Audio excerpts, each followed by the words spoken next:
And welcome in to Facebook Live. I'm Stan the Fan Charles of Press Box. Did I said Press Box Live, and I'm Stan the Fan Charles of Press Box and PressBoxOnline.com. Sometimes I say Facebook. I don't know. Anyway, we're here tonight.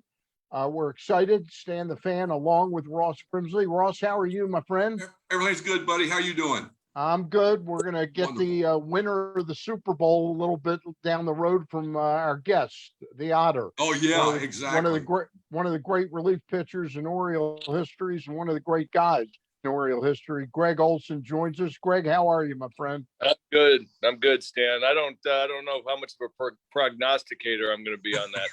All right. Well, maybe we'll get your opinion and we'll go the opposite way then. That probably be smart. I've been wrong all the time, so I'm just going to listen to whoever. Hey, before we get into talking some baseball, I got two topics to talk to you about. One is your health. We know about your prostate cancer prognosis last April or May. How's your health right now? Let's update everybody in the Baltimore area about that. No, it's very good. Thank you. Had the prostate removed last April, and after about 2 months, life started coming back to normal, and now life is about as close as I'm going to get for a little while. Everything's I'm playing golf and working out 7 days a week and doing everything I need to do. So all Great. Good on my end. I appreciate all the prayers and thoughts that came out of the Baltimore area. It was really amazing. And tell us, how important is it to get your prostate checked every year? I try to explain to people, they're like, why'd you go in? And I said, well, we just moved to Alabama. I needed to get a doctor. It seems like all my doctors out in California had moved on or done something. So I really had no track record. So I came back and just getting baselines on all my numbers and everything else. And my PSA was a little high. It was in the 4s. And I said, doctor's like, let's give it 3-5 months, get another PSA. And then that one came back the same number. And then we started, kind of looking at it a little bit. And then it jumped up to an 8. And red flags all over the place. But there was no pain, no symptoms, no signs. It's just one of those things as a 50-year-old man, you got to go out and do. And if you're not doing it and taking care of yourself, then this thing will come up and bite you. Mine had... the cancer had gotten out of the prostate on mine. I'm thankful that my surgeon took a little wider margin than normal. And so I am cancer free, but we caught it quick and it had already gotten out of the prostate. And if it gets out of the prostate, then you are in major trouble. Okay. Yeah. All right. Well, we're glad to hear that that's all turning around well. Now, the other news that's even more remarkable is your Auburn Tigers, where you went to college. Auburn is #1 in the country in men's basketball. What is that like? I've gotten to 2 games. I got to the Alabama game that they had here a week ago, and it was the place is electric. It only holds about 9,000 people, and about 1,500 of them are students sitting right on the court. The place is electric. It's a blast. Bruce Pearl has these kids playing their hearts out, and I'm here, and he's either going to be the first pick in the draft or top 3, Jabari Smith, and he is 6'10", power forward that can shoot, and he hasn't even taken over the games yet. That's been the fun thing to watch. It's been kind of everybody. So before I kick you over to Ross for a couple questions. Is Pearl got it going there? I know he just got like the lifetime contract. Could he be the impetus to building a new state-of-the-art arena type of thing too? No, they actually just did. I mean, it's been 7-8 years. Okay, so this is a new place. All right, gotcha. Yeah, they wanted it small. They wanted it like in Cameron Indoor, where the 9,000 people are sitting right on top of the court. Yeah. And that was the look that they went for, and it has worked out. Bruce has been amazing. I've gotten to know him, and I tell him honestly, I was like, you're making Auburn better, by you being here, person you are. He takes donuts to class. The kids camped out for the Kentucky Auburn game that was national. and they were camping out all night, and it was 30 degrees, and he went out there and was taking food and hot chocolate, and That's great. Great stuff. Yep. yeah, it really is. All right. Ross, I know you're chomping at the bit. Yeah, Otter, I want to go back to your high school days. I know you were a three-sport guy: football, basketball, baseball. You got a scholarship to the University of Nebraska in football. What position do you play? I was offensive tackle. Oh, really? Oh yeah. And you got a scholarship to Nebraska. That is that's outstanding. I got up to about 250 pounds my senior year back in '85, and you know, I was athletic enough to. Nebraska was always using their tackles and guards to pull out in front, and I was fast enough and athletic enough to get out front of the running back and get out in space, and they liked that, and I was a little mean. So, did you consider that? About 5 minutes. 5 minutes? I don't want to do that. Well, your father probably didn't want you to do it either, did he? No, I mean, I love football. I love playing the position. Sure. I was either going to be 220 pounds or 320 pounds, and I couldn't do both. And yeah, I was a better pitcher than I was a football player. Exactly. Well, and we'll talk a little bit about your high school, which is, 4 state championships. That is pretty amazing right there. You had an outstanding high school career. Let's get to the, you were a fastball, curveball type guy. Who taught you the curveball? Where did that come? When did it come? Did it come in high school? Did it come afterwards? To tell everybody where that came from. Well, my dad taught it to me, and he was taught by a guy named Gene Hines, who played in the Dodgers chain, and they came and worked, and it was just, learning how to spin when I was 13 and 14 and spinning it right. And I could barely throw it in a game because I wasn't allowed to. And then got to high school, and it was big and slow. Got to college and got beat around here as a freshman. And then at some point, sophomore year, I was getting frustrated with, I couldn't throw the curveball hard enough without it spinning. And so started shortening my stride and realized that if I shortened my stride, I could create more tilt, which would help my body and get my arm out in front. And at that point, my sophomore year, I was like, I learned I could throw it as hard as I possibly wanted to throw it. And that was where it kind of came in. Stan, go ahead. Did you make your major league debut? Is my memory right? Did you make it against the Oakland A's, and was it against Canseco and McGuire? No, I came up in '88, the 0-21 season. Okay. Got called up, and Kurt Schilling and I were on a flight from Charlotte, North Carolina to Seattle. So I made my debut in Seattle in 1988, September 2nd. But then the Oakland game that everybody loves was the next year, '89 in April. And that's a game you struck both of them out, didn't you? I actually pitched the 8th. We were winning 2-1, and for the first time ever, Frank left me in for the 9th. Right.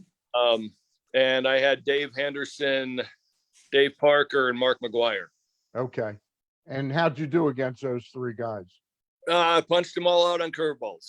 All right. And the rest is history, as they Naturally, say. Yeah. Frank let me see out there more often. Once you got to the big leagues, who was important to helping you keep it, so a young pitcher comes in with that much adrenaline going. There's got to be a little somebody calming you down. Oh no, nobody did. That was it's hard to describe. I was better the worse the situation was. And it was Johnny Oates grabbed me at one point when he was managing me in like 91 or 2, and just said, you're the one of the few guys I've ever seen that when it gets, the higher it gets, you have a gear that you can't get to. And it was a lot. That's why I struggled with 3-run leads and even 2-run leads, is my gear didn't kick in. And then all of a sudden, now I got myself into a mess. And so nobody ever came out and, told me to take a deep breath. Most of our mound talks were, what pitch do we want to throw here? What, what's going on? What, a lot of times it was having Cal come in from shortstop and, what are you seeing? What's the right pitch here? I'm either both of them are right, and I want to make sure that I got the rightest, or I don't feel like either one of them are right, and I got to throw something. Who were your main two catchers with the Orioles? Was it Mickey and Melvin? I had Mickey, Melvin, Quirk came over for a couple months, Right. Chris Hoyles, Jeff Tackett. Those were the main ones that I had. But early on it was Mickey and Melvin, right? Yes. Okay. You talked about that story about if you had a 3-run lead, it was different. It reminds me what I've been reading about, that trade that the White Sox made last year, where they traded for one of the great closers of all time, Craig Kimbrell, and then tried to put him in the 8th inning. And I guess he didn't get the adrenaline he needed. Well, I mean, there's a lot to it. There's a lot of 8th inning guys that can't pitch in the 9th. Right. In that situation, and I was in that situation a lot after I got hurt, where I was kind of the 8th inning guy or 7th inning guy. And I changed my mindset to, this is my 9th inning. And the only way that I'm going to get to close games is if I'm successful in the 8th. And, I'm not going to have a whole lot of forward reaching managers that are going to go, man, you stink in the 8th, but here's the 9th. It doesn't work that way. So I turned it around and was like, if I'm really good in the 8th, then I'm going to get some shots in the 9th. And that's what I really want to do. So let's get this done. Ross? You were a number 1 pick, in 1988? Yes. Number four overall. And you didn't spend a lot of time in the minor leagues. You were shot up in a hurry to the big leagues. Was that kind of a shock to you? You kind of had to learn on the spot.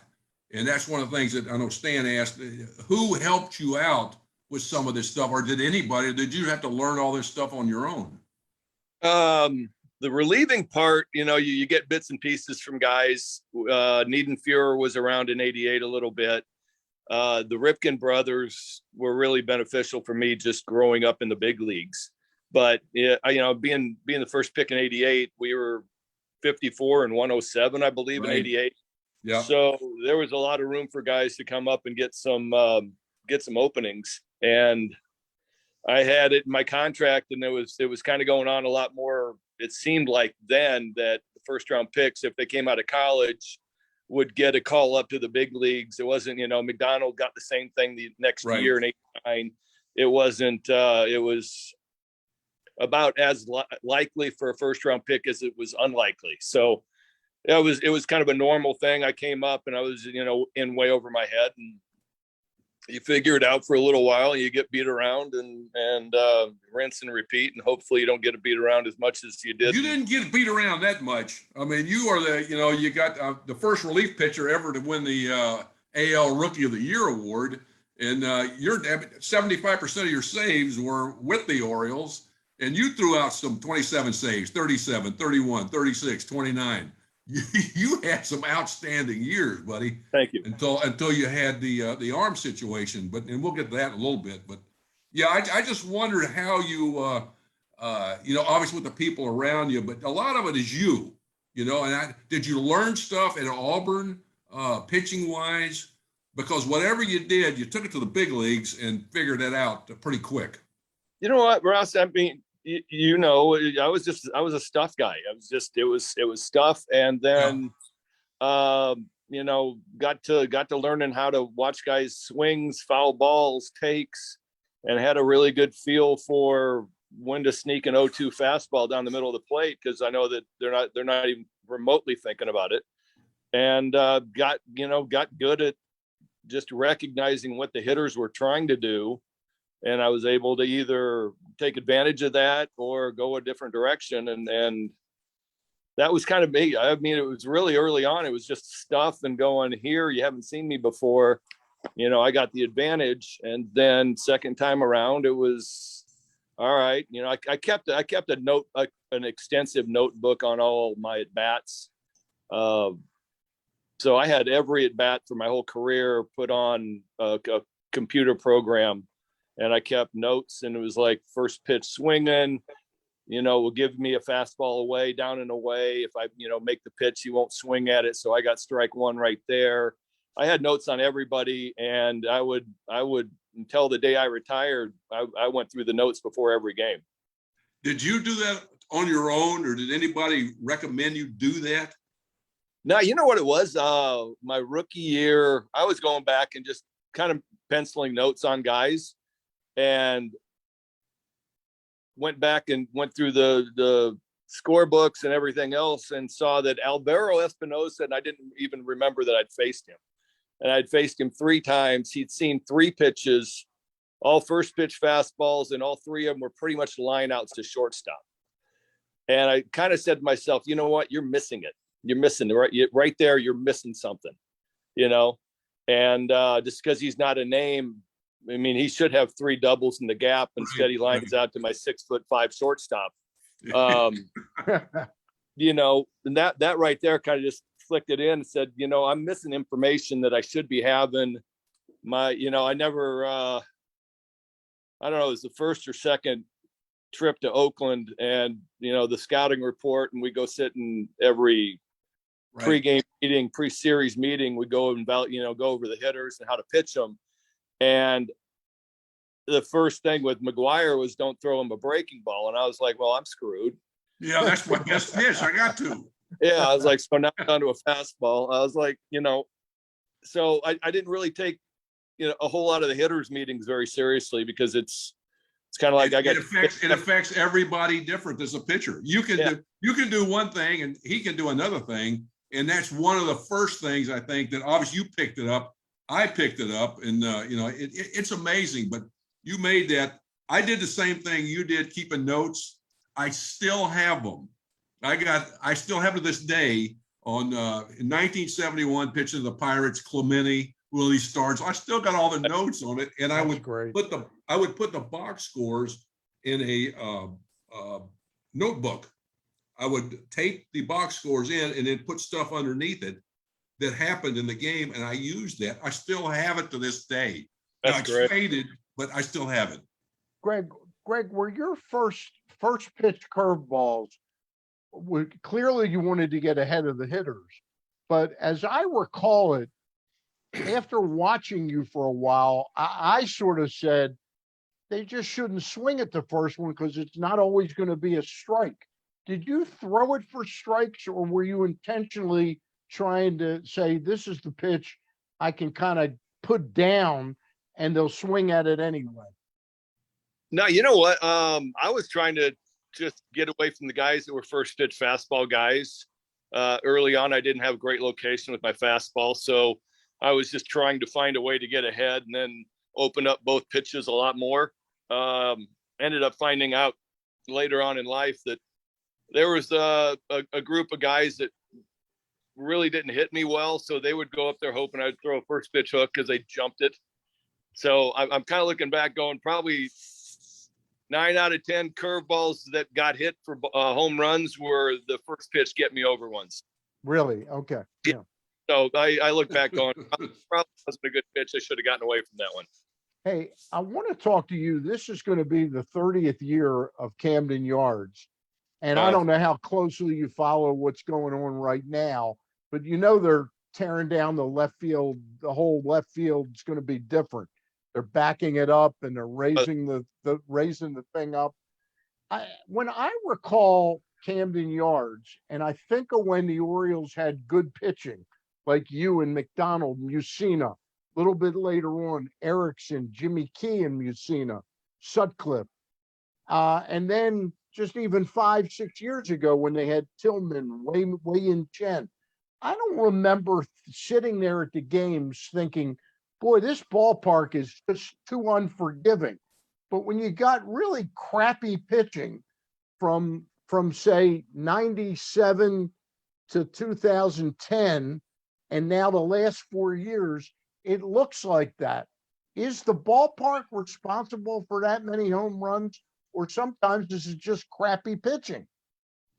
Yeah. Yeah. Okay. In other words- yeah. In other words, we're hearing sort of about this change and that it'll help maybe attract some better pitchers. It'll make the game a little more interesting. To me, if we had better pitching, the games were fine in terms of their interesting. Yeah, I mean, you know, my yeah was sarcastic because both teams got to play there. Yeah. Right. You know, so I mean, yeah, it's a bandbox, and in the summer, thankfully, I didn't know it when I was playing there. There's a nice jet stream to left and right center, and you know, the numbers used to be skewed or a little skewed to make them sound like they were bigger than they actually were. Yeah, I mean, it's not a real, you can't pitch to the, you know, can't pitch away and let them hope that they're going to hit it off the right field wall, or, you know, the lefties can go out to left field. Yeah, it's a short park, but both teams are playing in it, and it's a short park, but also would you say that the hitting adjustments over the last 8-9 years, going for more uppercut swings and trying to put launch angle into that they can make a small ballpark play even smaller? Well, yeah, I mean, you know, it was always thought that whatever the place in Cincinnati, you know, same thing, kind of jet streams going out everywhere, and it was Right. a hard place to pitch. I don't know if, you know, I'm not a fan of the launch angle. I'm not a fan. I think it could be easily pitched to. Yeah. And I just kind of look at it that way, going, you're giving me more holes, and if I make a mistake, you hit a home run. Well, you know, every time you face a Hall of Famer, you make a mistake and they hit a home run. So it just adds a couple guys, and pitching in the American League, you just got more guys that hit home runs. It just seems to me that it's given me, you know, bigger windows to pitch to. But again, more mistakes and then more home runs. So it's kind of the chicken or the egg, I guess.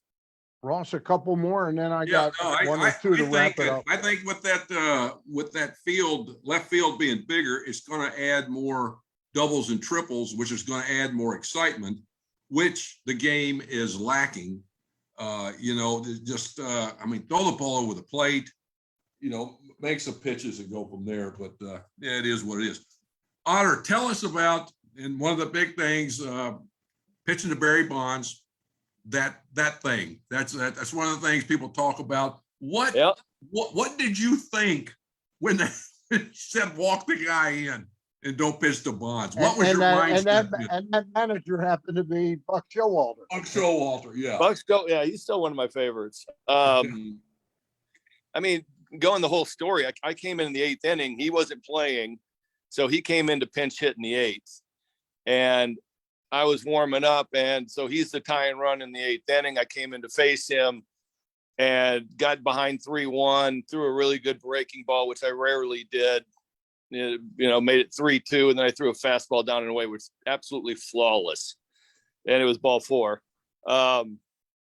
So I'd already faced him in the 8th. We run around, it starts raining. I get, you know, my back foot gets a little sloppy. I make a mess out of everything.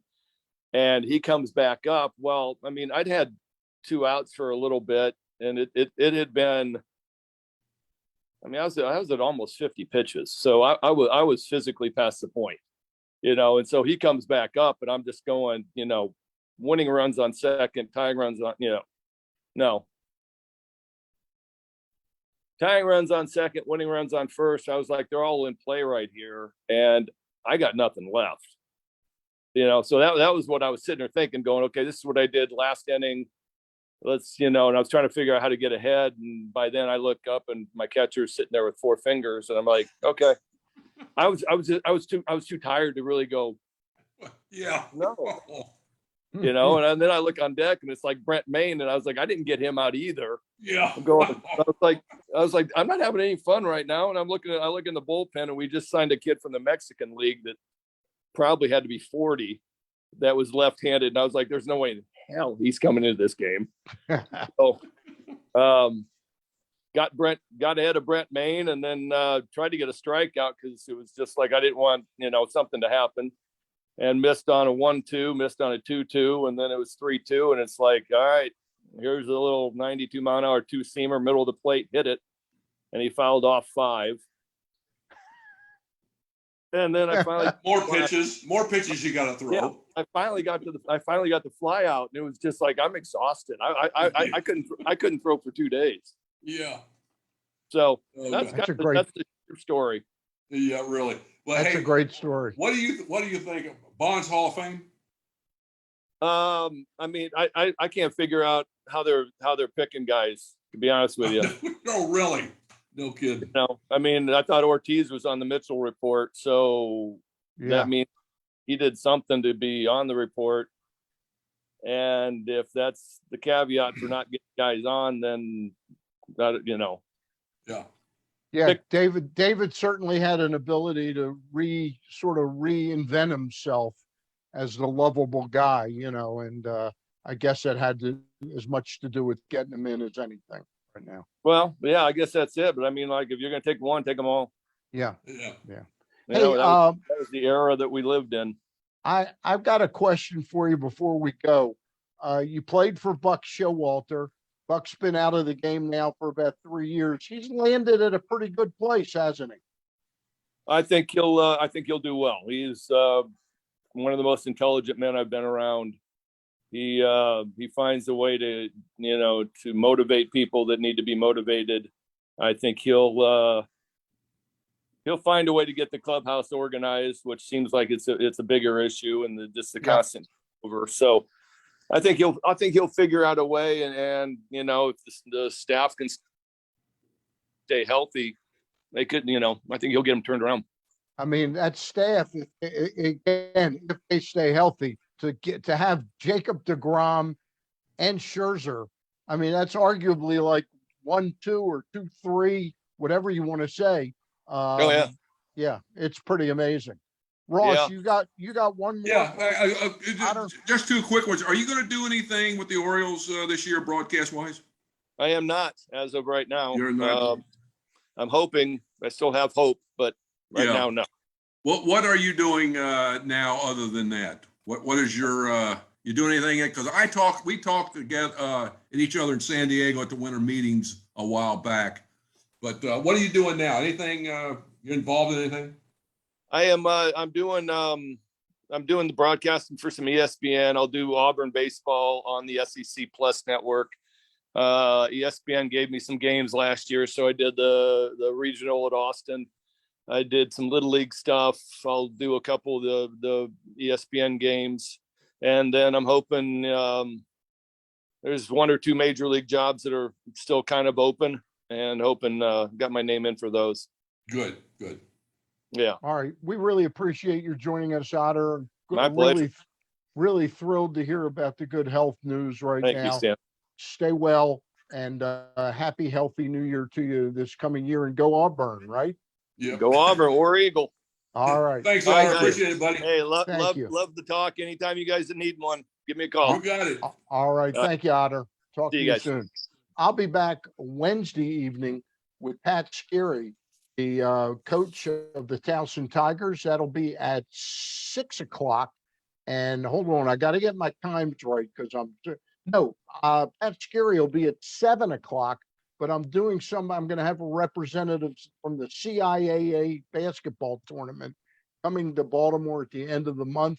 And that's big doings down at the Royal Farms Arena. Ross, I'll talk to you next week. All right. Got it, buddy. Thank you, man. We'll talk to you later. Good to see you. Gotcha. Bye.